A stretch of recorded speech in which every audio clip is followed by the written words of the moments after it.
Think of this as the packing label. These are what's in working memory. In working memory, we have a few things. We have the central executive functions, a phonological loop, and the visual spatial sketchpad.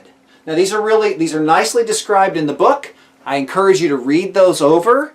We'll be talking a little bit more about the process and the implications of those things to the classroom in a minute, or in the next video.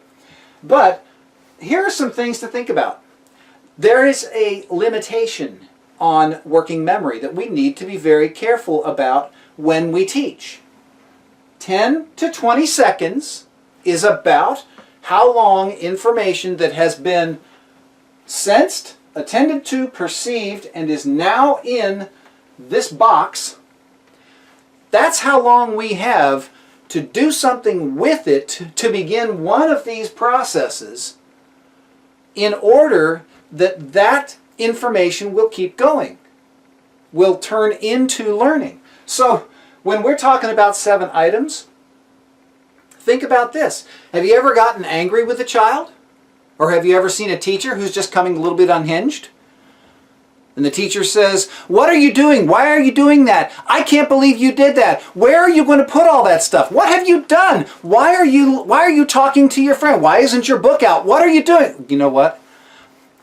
Within about 7 seconds there, I just gave about 10 different things that this child needs to think about.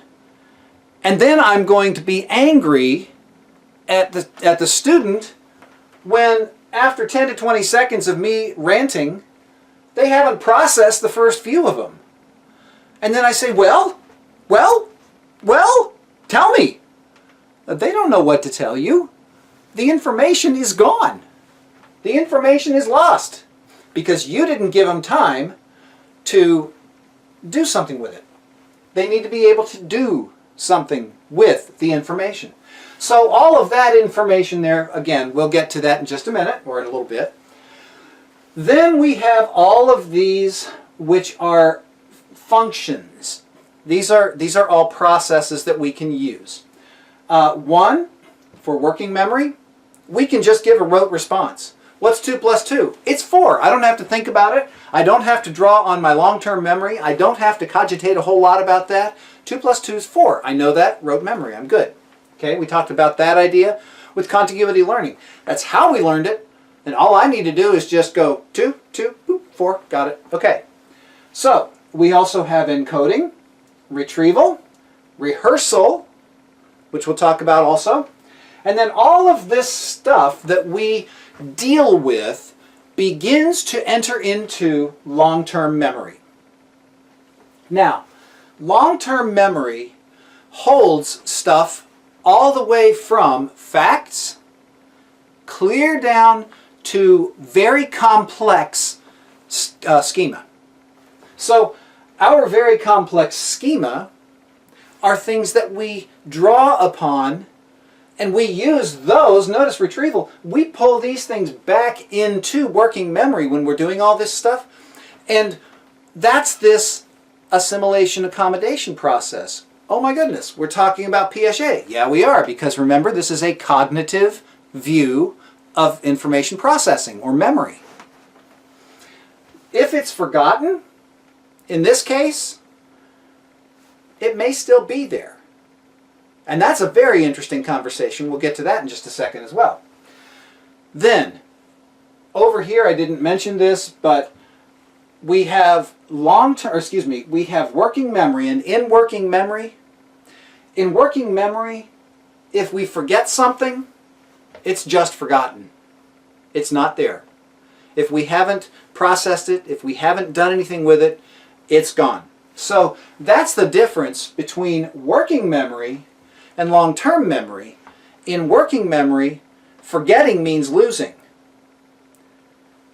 In long-term memory, generally speaking, forgetting means losing track of, but not completely losing. There's one piece of the model that I didn't talk about, and that is this metacognition piece that's at the top of the board behind me. Metacognition is, it's like anything that has the prefix meta. Meta means take whatever comes next and turn it on itself. So if we do metacognition, then it's cognition about cognition or thinking about thinking. So in this case, metacognition is essentially our awareness of how we're thinking, how we're doing all of these processes, how we're actually enacting the train from stimuli all the way through to long-term memory. And if we look at it, we see that we can be aware of our attention and our perception. We're aware of what we're doing and how we perceive things. We're also aware of all of these things that are in and that we are doing with this working memory piece. We are not, however, aware of what we have forgotten. And over here, notice that metacognition does not go all the way over to this. We don't really have control over what we hear or see or whatever. If our faculties are functioning as they are supposed to, we can't stop those pieces from getting into our processing. Now, we are also aware of all of this stuff that we do, and we're aware of, to the degree that we can remember, the contents of our long-term memory.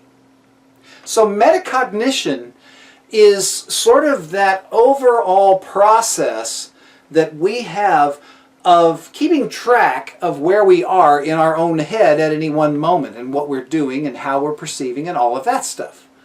It's much more than just being reflective. It is thinking about our thinking processes.